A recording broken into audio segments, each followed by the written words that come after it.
Indonesia khususnya di Jawa Barat, khususnya di Pulau Jawa, lamun eueuh para wali sanga, masya Allah. Anu baheula nu ngamimitian nyeun pondok pesantren teh Sunan Rahmat Ampel, diteruskeun ka dieu pondok pesantren ku para wali-wali Allah, teu kaluar tina kasalapanana. Kula inget bae ka almarhum Gus Dur, sakitunya na apeng-apengan hirup ke mancanagara, ke mana-mana, tetep baik ketika nyinggung tentang ilmu kewalian, cek manehanana pesantren jangan dimodernkan, nanti yang modern akan jadi mudirun. Gus Dur ngomong gitu, loba jasa saksi datang, bahkan dibukukan. Gitulah seorang pujangga anu nyarita, nu nyahun nyana kadar keistimewaan pondok pesantren. Aang Sadili almarhum Ciberem nyana nyarita, andaikan santri berani tampil di panggung nasional, jadi menteri misalnya, jadi menteri agama, menteri dan lain sebagainya, iya KBG eleh. Sebenarnya pendidikan agama mah ku santri segala rupa aya di santri. Timimiti Amil Jurumiyah Sorop, santri mah geus di luar kepala, datang ka poho deui. Alpiyah Matek Johar Maknun geus kabeh di luar kepalanya na mah geus. Polo pikih mah geus, unggal poe paslun deui, tambihun deui. Pokoknya geus santri mah ieu Aang Sadili andai kata berani jeung menguasai bahasa, moal aya tanding santri mah tentang ilmiahna. Aang Sadili nu nyarita lain lalagaan Bang. Jadi bener-bener kumanehanan geus dijajaki heuh naonan nu sejen mah hanya keberanian nu eueuh. Di antara keistimewaan santri kebebasan merdeka. Eueuh patula patali koswali. Santri mah koswali, masak jam sabaraha bae. Batur jam 2 hees jana mah masak. Eueuh suluh sendal babaturana pake suluh. Bebas luar biasa santri mah geus. Teu boga beas nu mana bae pokona mah geus. Eueuh lauk atuh empang guru dipancing. Ieu keistimewaan santri mah. Nu mantak ayah Banjar almarhum di ditu geus kedalnya nu macak ayah, wahai para santri, naon nu aya kaboga ayah kalapa, buah, segala rupa rambutan termasuk lauk, geus pokona mah ka santri halal, mun balik teu kudu menta halalna ka ayah, dihalalkeun geus ku ayah mah. Mantak mabruk elmuna. Muridna Ki Suhaimi ngajegur di ditu, Cikole ngajegur di dieu dan lain sebagainya, hampir ayah Banjar kabeh lantaran ikhlas. Ayah mah bebas jasa, masya Allah. Nah iya bebas merdeka kehidupan santri mah luar biasa. Eueuh patula patalina naon nya nama mantak eueuh pendidikan sugan salat tahajud berjamaah cara di pondok pesantren modern. Eueuh jeung can manggih kitabna deui. Can manggih tajakeun ka Ki Daud sugan aya itu berjamaah tahajud ti peuting eueuh. Eueuh urang macaan kitab mamana ge kunaon di pondok pesantren modern aya tahajud berjamaah. Jieun deui coba kitabna ka dieu ku aing dibaca. Kayaknya bener apa henteu sia ngadalilna. Kunaon di pondok pesantren modern tahajud berjamaah, tapi kajeun eta nyana mah pendidikan sabodonyana tahajud diberjamaahkeun. Balik boro-boro tahajud salat nu 5 gen teu. Tapi pondok pesantren Salafi kurang pati ibadah. Di pondokna luca leceh. Bangun teu mireung teh. Dibaca kitab tapi ngalaksanakeun henteu. Ieu santri bebas, tapi begitu datang ka imahna, boh, jadi abuya. Santri. Istimewa. Moal aya tanding santri mah geus. Ketika datang ka imah diperlukeun ku masyarakat, aya nu paeh nu mandian, siap aing. Nu ngagali kuburan, aing siap.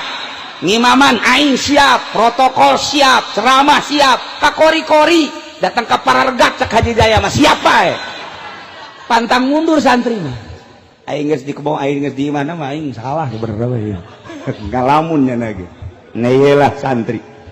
Jadi kula ngupas masalah kehidupan santri sadunia santri salaf mah kieu lain di Indonesia bae cuman inget Salafi kuari keur digempur di dunia sebab hiji-hijina pendidikan salaf Islam ortodok Islam torikoh anu Amerika bener-bener nguntit ningali nu bergerak di Irak adalah Salafi, nu kuari di Palestina adalah Salafi, di Suriah adalah Salafi, di berbagai negara nu kuat kamari ieu di Mekah Sayyid Maliki Salafi, nu kuari dilanjutkeun ku putrana Salafi. di Mesir anu nentang ka Mursi dan lain sebagainya adalah Salafi.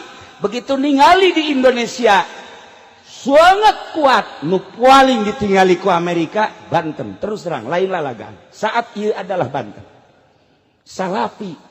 Maka lamun digempur santrina, digempur kiai jeung ustadna, bahaya cek Amerika. Cilaka.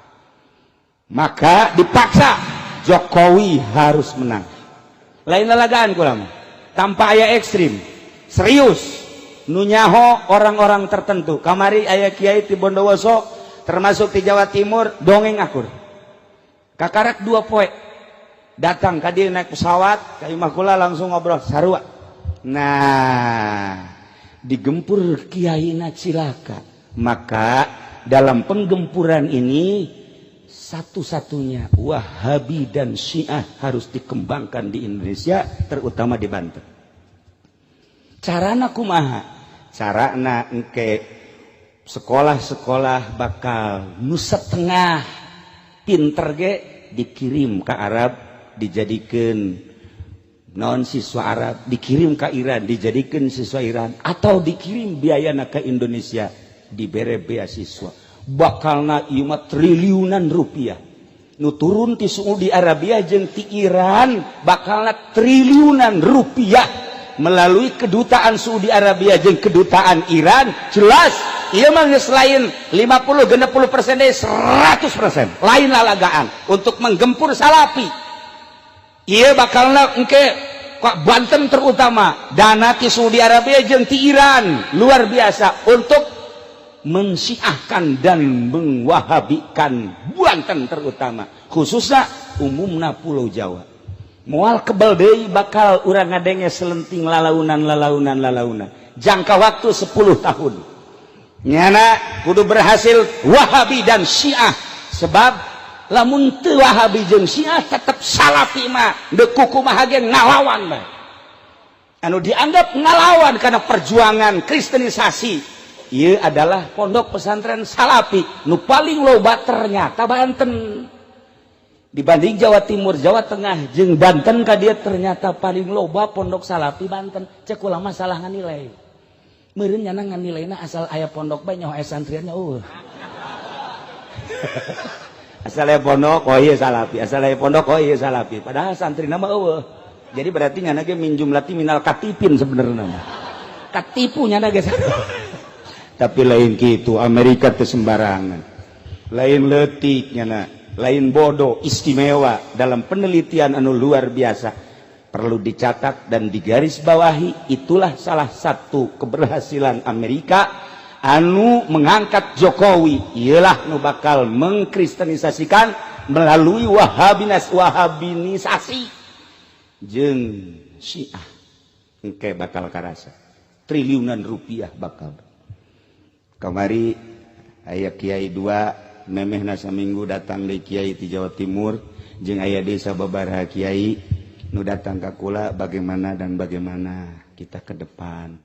Cucu daripada Kiai Khalil Bangkalan ilu mingguan kemudian ngobrol nyana nyaritakeun bagaimana kiai ke depan. Rencana ini kan sudah jelas akan dibuka besar-besaran. Kula tetep ngajawab bari seuri. Tenang cek padahal hati menteh. Tenang. Keur beuting eta saksina, ieu saksi. Tenang cek. Kenapa sih Pak Kiai tenang? Enggak usah takut. Kita punya sejarah. Muhammadiyah mewahabikan Indonesia tidak berhasil. Persis untuk mewahabikan Indonesia ngan utek-utekan di Garut yang di Bandung bae. Sakitu bae Bandung Garut. Geus sakitu. Geh, lah sabaraha persen. Lumpat ka dieu aya Persis kuari di dieu di Cisoka.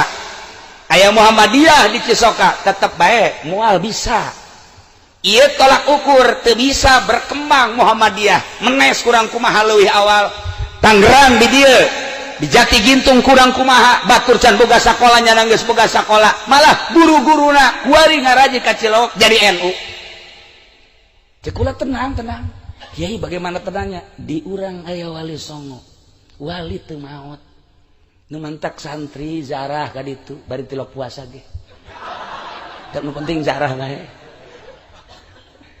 nyana hayang seperti Tajikistan, hayang seperti Uzbekistan, hayang seperti Afghanistan.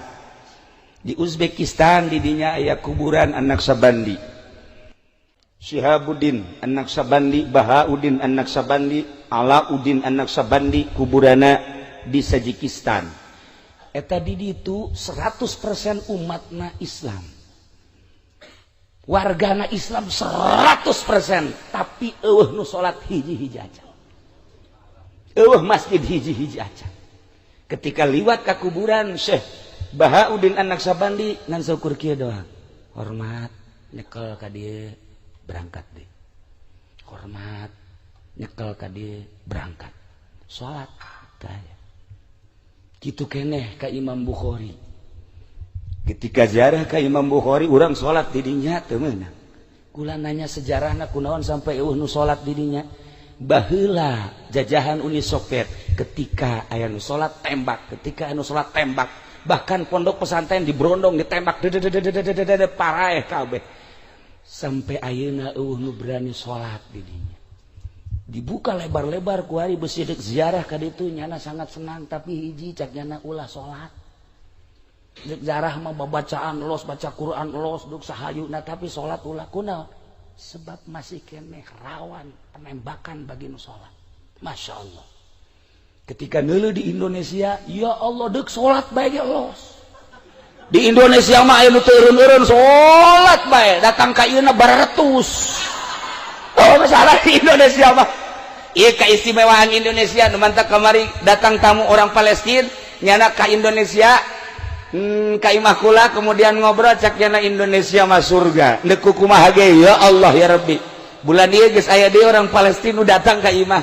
Kula ge kaget aya tamu orang Palestina nyaritakeun tentang surga Indonesia. Deuk kumaha ge. Kula kunjungan ka Yordan, hese salat di Yordan. Teu ngadenge azan di Yordan. Mesir rusak itu luar biasa, disebut Mesir kuno. Masya Allah kotor anu luar biasa, teu ngadenge suara azan. Masjid dikunci lain waktu nama. Urang dek ziarah ke kuburan Ki Bilal teu meunang, sedangkan kuburanana aya di juru masjid, masjidna dikunci. Ke dibuka zuhur, saat eta kami datang jam 8, maksudna bari ziarah bari salat duha, teu meunang cek cenang ke bae zuhur karak dibuka. Masjid aya waktu-waktuna. Di Indonesia nu nganjang balik nganjang hees di masjid. Bae geus pokona mah dicaringin di dieu santri gupakna di masjid bae. Ai salat mah teu can puguh nya ge sarua. Nu jelas di masjid bebas. Nah iyalah para jamaah kaum muslimin wal muslimat rahimakumullah, satu perlu digarisbawahi bahwa serangan pertama ke Indonesia khususnya Pulau Jawa, khusus adalah Banten, ialah tentang Syiah jeung tentang Wahabi melalui Saudi Arabia jeung melalui Iran. Ulah kaget engke lamun Iran nyuguhkeun mubalig anu gratis, nyuguhkeun kori nu gratis, bahkan disumbang dan lain sebagainya, menyusup terus, terutama melalui pendidikan formal heula selama 10 tahun melalui pendidikan SMA, kemudian kaditu kuliah diharapkan 10 tahun geus manehanana ngabogaan kadar-kadar Syiah jeung kadar Wahabi anu memang etalah dicekel ku Amerika. Iyalah nu perlu digarisbawahi, hati-hati ieu Syiah. Tetapi kula tetap ngajawab, enggak usah bingung, di urang aya wali sanga, wali tidak mati. Senajan kukumaha ge nyana nu bergerak. Urang lamun eueuh wali di Banten, wallahu alam. Wallahu alam.